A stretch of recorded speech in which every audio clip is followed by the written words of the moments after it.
Gaming news used to be about video games, previews, news, reviews, actual things to get you excited about the games coming out. Now it's all about clickbait articles, rage, articles nobody actually even reads if we're being honest, websites shutting down and constant layoffs. I'm not sure what happened here, but it's not working. Once upon a time, gamers used to get gaming news from trusted sources like IGN and Kotaku. Previous to that, we used to have gaming magazines like PC Gamer or Electronic Gaming Monthly. If you go even further back, you had amazing cable TV shows like The Electric Playground or Reviews on the Run.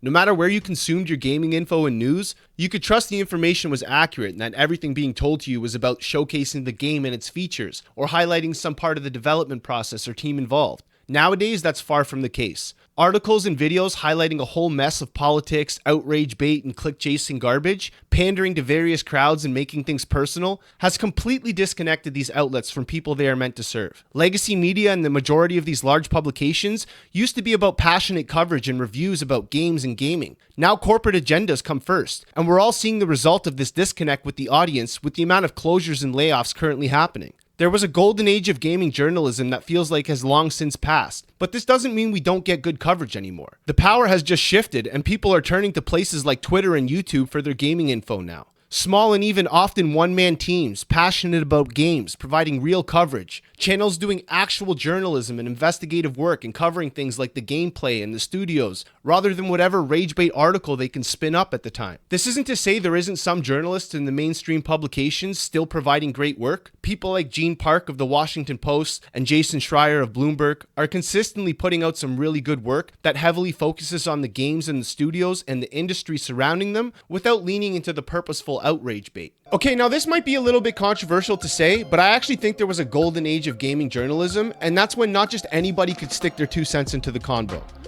When you actually had to have integrity and be researched and have credentials and do things in the industry that actually made some kind of change and show that you actually knew what you were doing. Now anybody can just be a gaming journalist. You can say you did some research and put out an article and make whatever clickbait, rage baiting headline you want to gain traffic to whatever website, and that's gaming journalism nowadays. And now even the major websites, if you look at them, a lot of their work is contracted out. There's not that many onboard staff. A lot of it is anybody just writing an article for them. If it's good, they keep it, they take it, they pay you for it, and they post it. And then if it's good and it gains traction, they might pay you to do it again. That's how a lot of that works nowadays.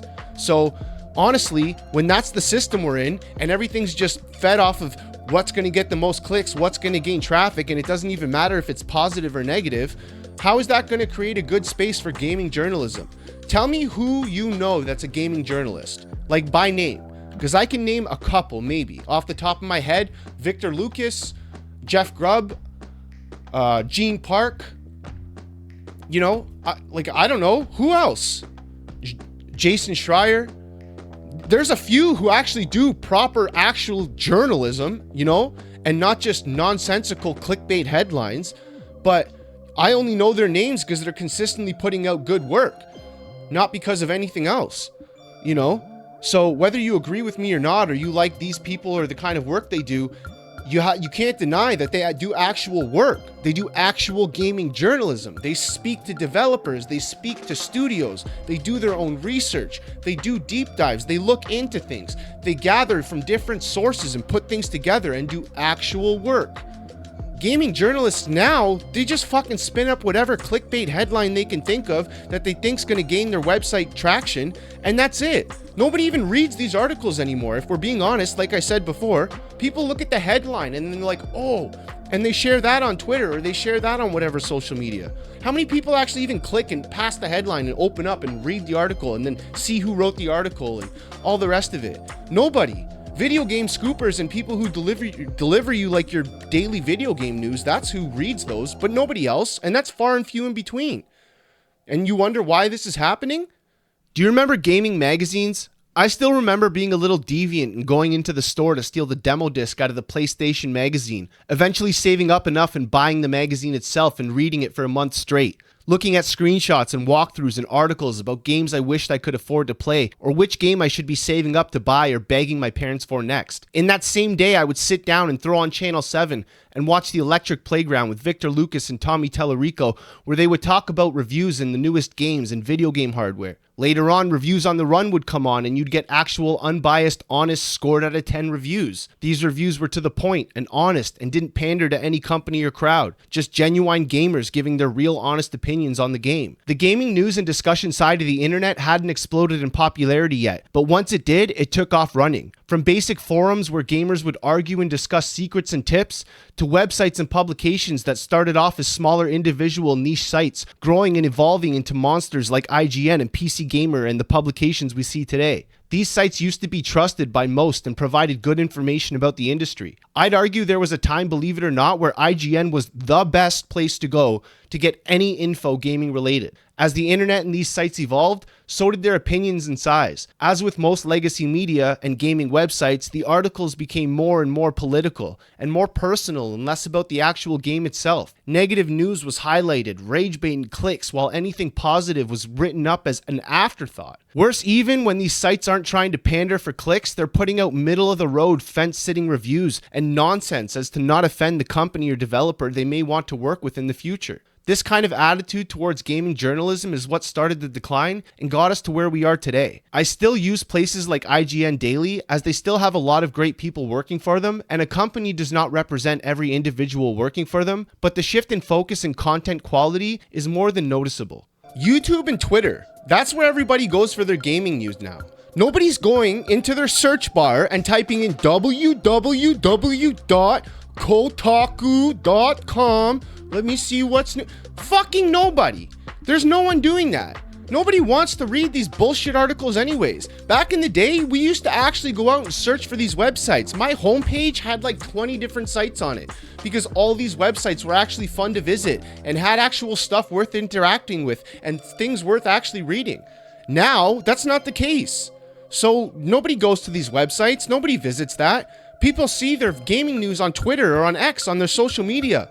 Or they go on YouTube and have people that they actually trust to watch things and just watch videos on that and get fed their gaming news that way. Nobody's going out and searching things. You think anybody's going on your website, www.ign.com? Nobody's doing that. It doesn't happen anymore. The days of people visiting websites are dead. When was the last time you typed in a website that wasn't fucking Google?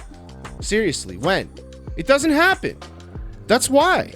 The shift in where audiences consume their media has been drastic, and the reasons why are obvious. YouTubers like SkillUp or Martismal Gaming, who provide passionate, honest reviews on games, or people like Video Game Donkey, who aren't afraid to say what they think while still providing a proper small review, with their own spin and humor inserted into it, are much more reliable and enjoyable to watch than some corpo reviewer who couldn't give their honest opinion even if they wanted to. Then you have the news side of things. People like Spawnwaves and Game Ranks providing weekly news segments on everything in gaming without forcing some rage bait spin or opinion into it. People like Yang Ya and Legacy Killa, who have covered the most gritty parts of the industry as a whole, while keeping things honest and raw in the things that they say or their opinions they bring. So what does all these shifts in how people consume their news do for the industry, and how does it affect these sites moving forward? Well, it seems for now their solution is mass layoffs. Everybody's jobs is getting cut. You get a layoff. You get a layoff. You get a layoff.